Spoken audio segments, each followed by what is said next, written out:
Hello दोस्तों, मैं जय सर आप सभी का हार्दिक स्वागत करता हूं। आज के इस वीडियो में हम लोग इंग्लिश ग्रामर के बहुत ही खूबसूरत टॉपिक ट्रांसफॉर्मेशन के बारे में डिस्कस करेंगे, अध्ययन करेंगे। ओके, तो बिना टाइम वेस्ट किए चलिए टॉपिक को शुरू करते हैं।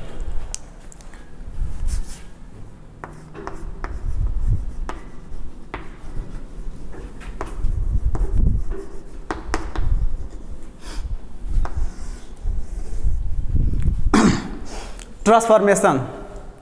सबसे पहले कुछ भी पढ़ने से पहले क्यों ना थोड़ा सा टॉपिक जो ट्रांसफॉर्मेशन है हम लोग इसको डिस्कस कर लें कि ट्रांसफॉर्मेशन होता क्या है।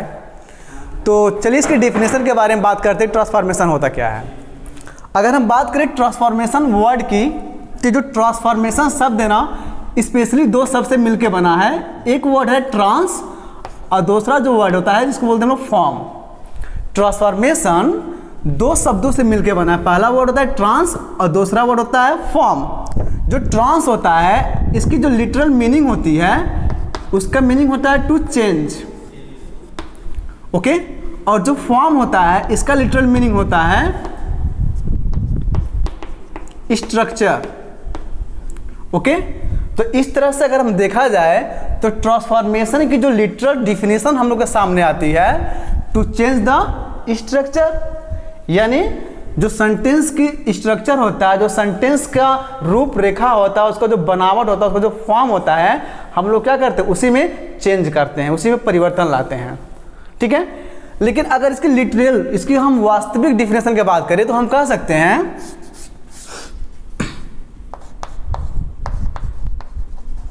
To change the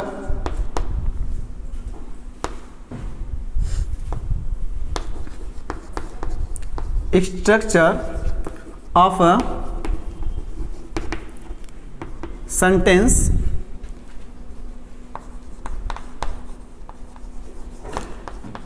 without changing its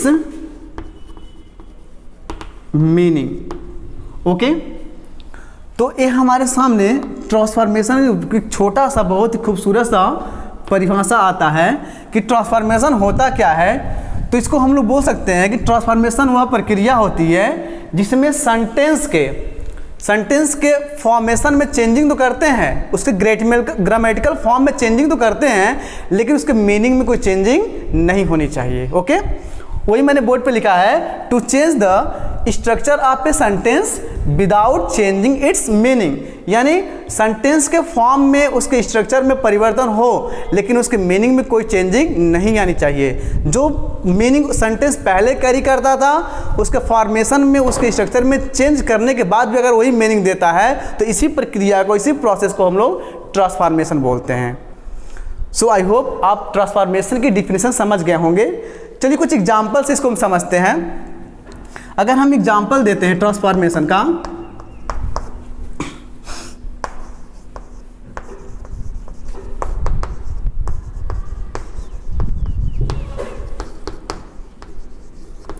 चलिए छोटा सा मैंने सेंटेंस लिखा है Rohan is an honest boy. अब ये सेंटेंस अगर देखा जाए तो अपने आप में एक अफर्मेटिव सेंटेंस है, ये अफर्मेटिव सेंटेंस है। और आपको कह दिया जाए कि इसी सेंटेंस को क्या करिए, निगेटिव में क्या करिए, चेंज करिए। निगेटिव सेंटेंस में चेंज करने के लिए कह दिया जाए तो बेसिकली जो हम लोग 10वीं तक पढ़ते चले आए इस सेंटेंस को, तो हम लोग जनरली जब इसको चेंज करते हैं तो हम लोग आंसर देते हैं रोहन इज नॉट एन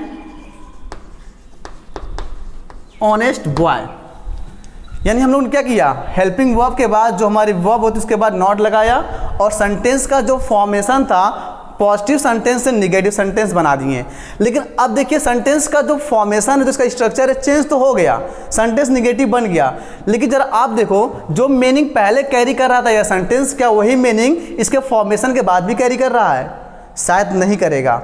अगर इसकी मीनिंग देखें तो कह रहे रोहन एक क्या है, ईमानदार लड़का है।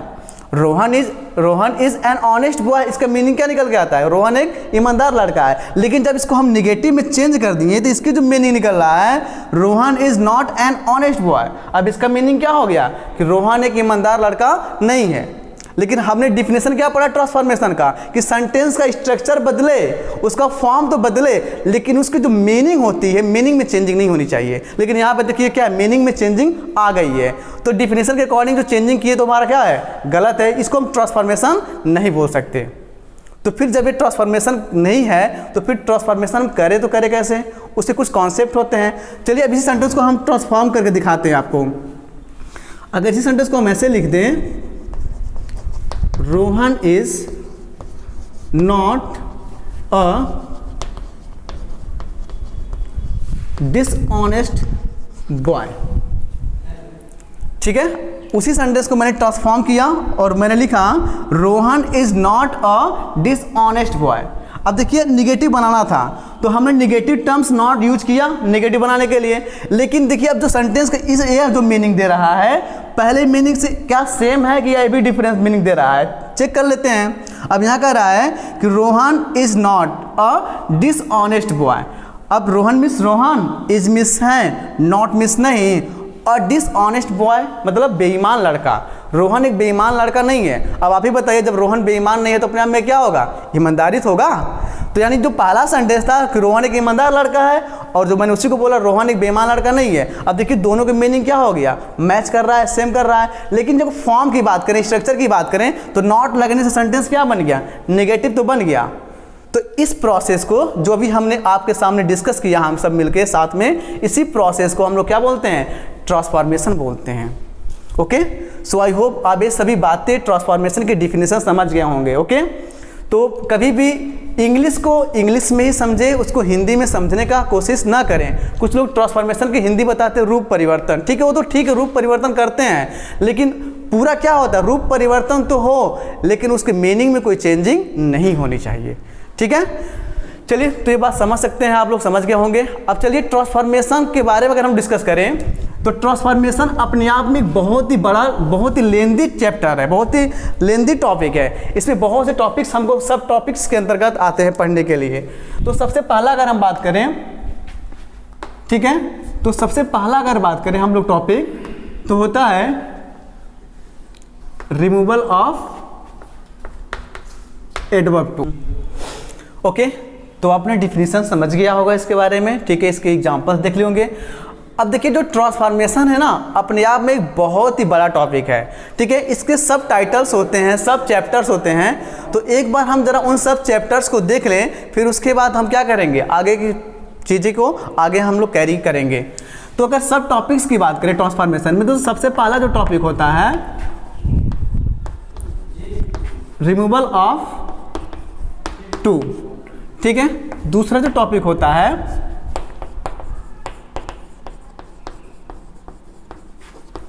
इंटरचेंज ऑफ सेंटेंसेस, जिसका मैंने अभी आपको एग्जांपल दिया था, ठीक है, इंटरचेंज ऑफ सेंटेंसेस का। तीसरा जो होता है डिग्री, जो फोर्थ होता है पैसिव वॉइस, और जो फिफ्थ होता है नरेशन।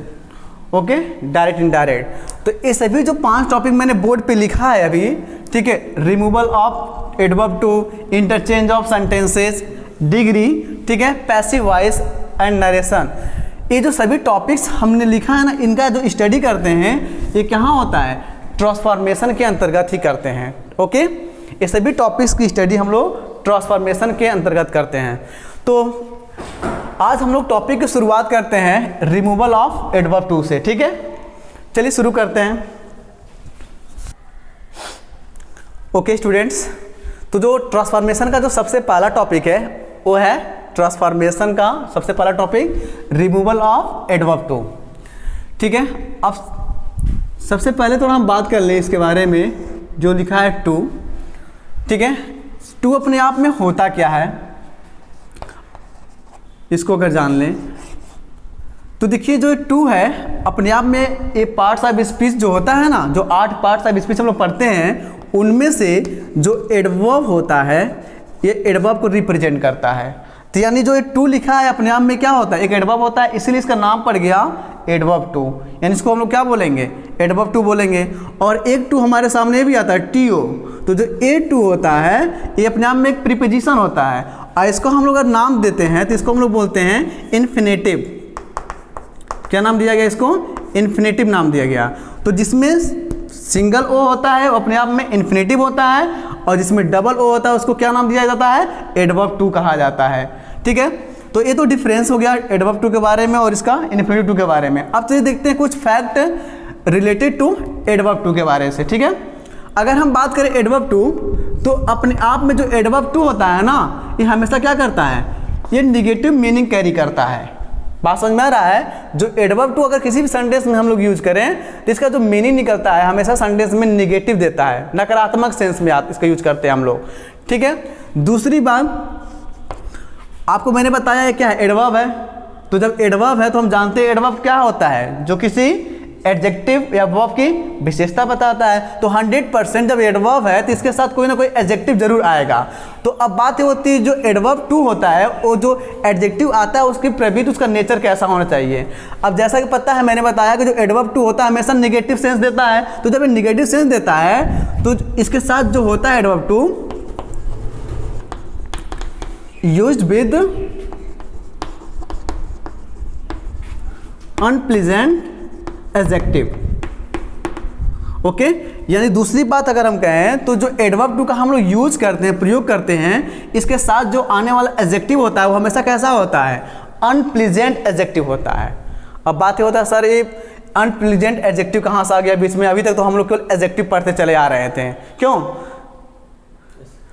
तो अब पहले इसको हम आपको क्लियरिफाई कर दें कि अनप्लीजेंट एडजेक्टिव क्या होते हैं। एक्चुअली जो एडजेक्टिव होते हैं ना इसको हम लोग दो भागों में अगर डिवाइड करके पढ़ें, एक होता है प्लीजेंट और एक होता है अनप्लीजेंट।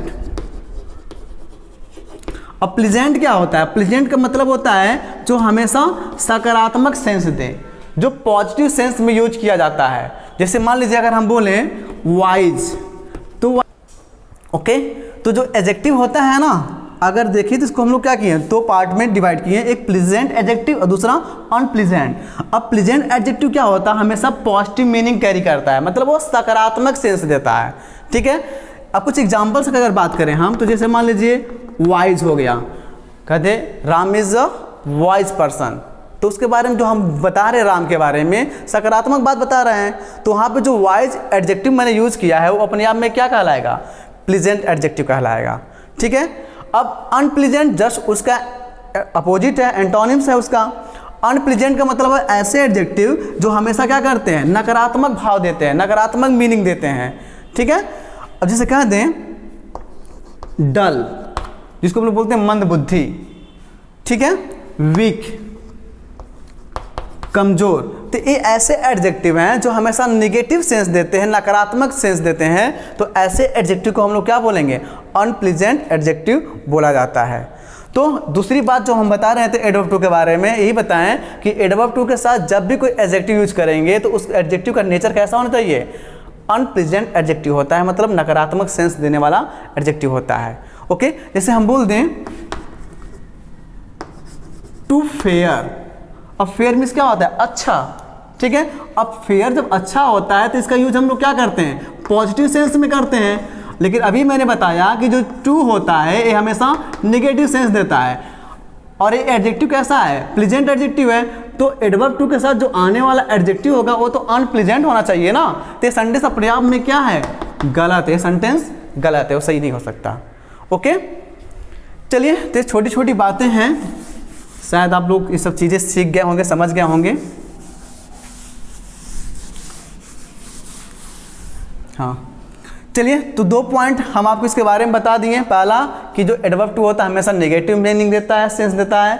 दूसरी बात, एडवर्ब टू के साथ आने वाला जो एडजेक्टिव होता है अनप्लीजेंट होता है। और तीसरी इंपॉर्टेंट बात, इसकी जो मीनिंग हम लोग निकालते हैं हिंदी मीनिंग, कहते हैं टू मतलब ज़्यादा, तो ज़्यादा तो होता है लेकिन क्या होता है, मोर देन नीड। इसकी जो मीनिंग निकल के आती है एडवर्ब टू का, उसका मीनिंग क्या निकल के आता है, मोर देन नीड, यानी आवश्यकता से ज़्यादा, यानी जितना हमको नीड होती है उससे कहीं ज़्यादा। ओके, जब होता है ना, आप लोग देखते हो कि कभी कोई झगड़ा वगड़ा होता है आपके वहाँ, फैमिली मैटर कुछ भी होता है, तो हम लोग बोलते हैं टू मच, बोलते हैं ना फ्रस्ट्रेट होके टू मच। तो जो वहाँ पे वर्ड बोलते हैं टू मच, यही तो होता है, यानी जो जितनी चीज़ें आप बर्दाश्त कर सकते हैं, आपके बर्दाश्त से क्या हो जाता है, जब बाहर हो जाता है चीज़ तभी तो हम गुस्से में आकर बोलते हैं टू मच, बहुत हो गया। ठीक है, तो अब देखिए यहाँ पे जो यहाँ पे टू है उसका सेंस क्या निकलता है, यही तो निकलता है मोर देन नीड, यानी जितने आप उसको सह सकते थे उससे कहीं ज़्यादा हो गया। आप चाय पीते हैं तो बोलते हैं the tea is too hot. अब यहाँ मतलब क्या होता है, यानी चाय आप जैसे ही ओट पे लगाते हैं तुरंत आपका ओट क्या होता है, जलता है, और चाय हटाते थे बोलते हैं यार चाय तो बहुत गर्म है, बोलते ही नहीं बोलते हैं। ठीक है, तो यहाँ पे जो टू का जो मीनिंग निकल के आता है, कहीं ना कहीं फिर से एक बार मीनिंग निकल के आता है मोर देन नीड, यानी जितना गर्म चाय आप पी सकते थे वो चाय उतने से क्या था, बहुत ही ज़्यादा गर्म था। ओके, तो ये 3 पॉइंट्स आप इसको याद रखिएगा कि जो टू होता है हमेशा नेगेटिव मीनिंग देता है, और इसका जैसा जो एडजेक्टिव आता है हमेशा अनप्लेजेंट एडजेक्टिव होता है, और इसकी जो हिंदी मीनिंग निकलती है मोर देन नीड निकलती है। ठीक है, चलिए, तो दोस्तों ये तो हमारा बेसिक इंट्रोडक्शन था एडवर्ब टू के बारे में, लेकिन जो हमारा मेन कॉन्सेप्ट होता है वो ये होता है, जैसे कि मैंने बोर्ड पे लिखा ना, रिमूवल ऑफ एडवर्ब टू। अब रिमूवल का मतलब क्या होता है, जो रिमूवल वर्ड इसका मतलब क्या होता है, रिप्लेस करना, यानी हम क्या करते हैं एडवर्ब टू को रिप्लेस करते हैं। ये जो टॉपिक है ना रिमूवल ऑफ एडवर्ब टू, इसमें हम लोग एडवर्ब टू को रिप्लेस करना सीखते हैं। और ये जो टॉपिक है ना आपके 9th में, 10th में, 11th, 12th, इवन यहाँ तक कि ICSE और CBSE बोर्ड में भी क्या होते हैं, ये चैप्टर्स इंक्लूड होते हैं। तो आप बहुत ही आसानी से 2 मार्क्स 4 मार्क्स का कैरी कर सकते हैं। ठीक है, तो चलिए देखते हैं how to remove adverb too. चलिए कुछ हम सेंटेंस लिख रहे हैं आपके बोर्ड पे।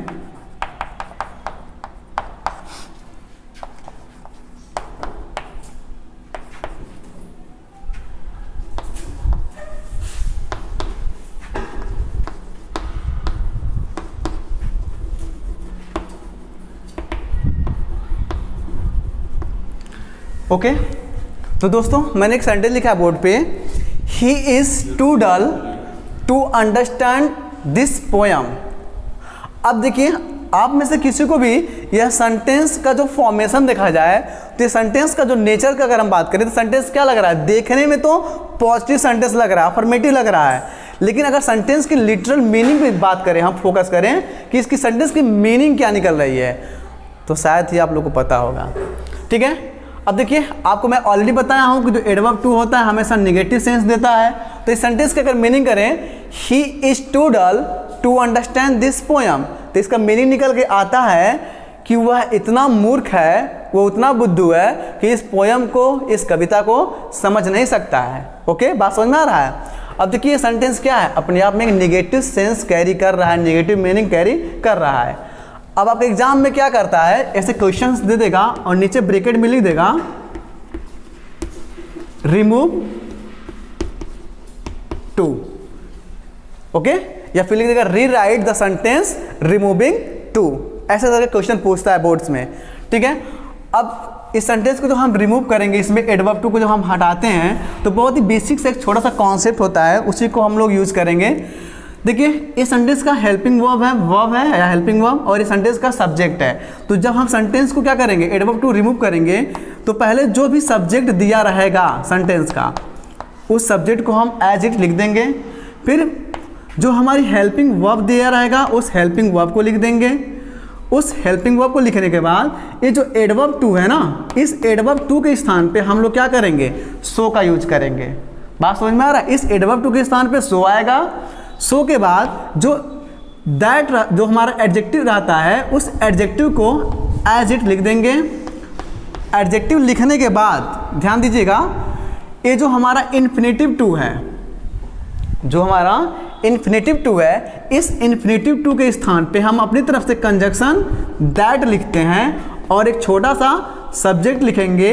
और सब्जेक्ट लिखने के बाद अपनी तरफ से हेल्पिंग वर्ब कैन या कुड लिखते हैं, और उस कैन या कुड लिखने के बाद नॉट लिखते हैं और उस नॉट लिखने के बाद जितने भी सेंटेंस के रिमेनिंग पार्ट्स रहते हैं, रिमेनिंग वर्ड्स रहते हैं, ठीक है, उन सभी चीज़ों को हम लोग क्या करेंगे, एज इट मेंशन कर देते हैं।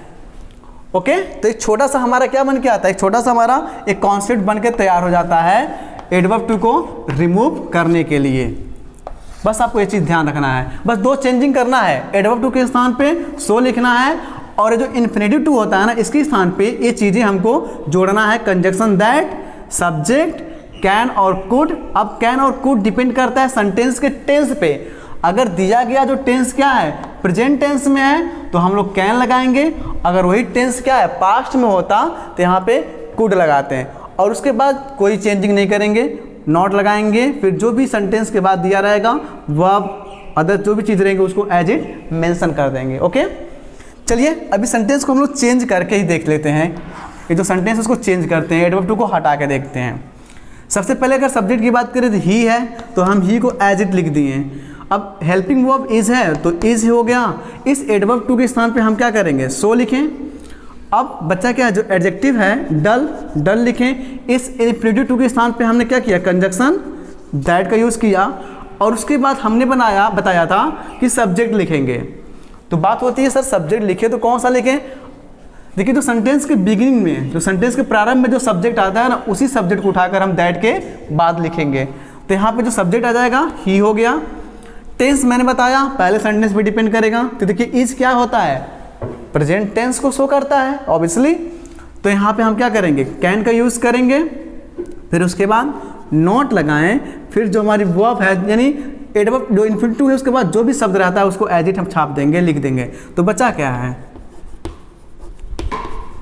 Understand this poem. तो ये हमारा आंसर तैयार होता है कि he is so dull that he can not understand this poem. Okay, देखिए ये जो टॉपिक हम लोग ट्रांसफॉर्मेशन के अंतर्गत पढ़ रहे हैं और हमने बताया था आपको कि ट्रांसफॉर्मेशन क्या होता है कि सेंटेंस का फॉर्मेशन चेंज हो, उसका स्ट्रक्चर चेंज हो, लेकिन उसकी मीनिंग नहीं चेंज होनी चाहिए। तो देखिए जो ऊपर सेंटेंस है ना, he is too dull to understand this poem, इस सेंटेंस का मीनिंग यही था कि वह इतना नीरस है, इतना वो मन बुद्धि है कि इस पोयम को समझ नहीं सकता। और ये सेंटेंस जो बन के आया है हमारे को सामने जो आंसर, इसका भी मीनिंग वही सेम होगा।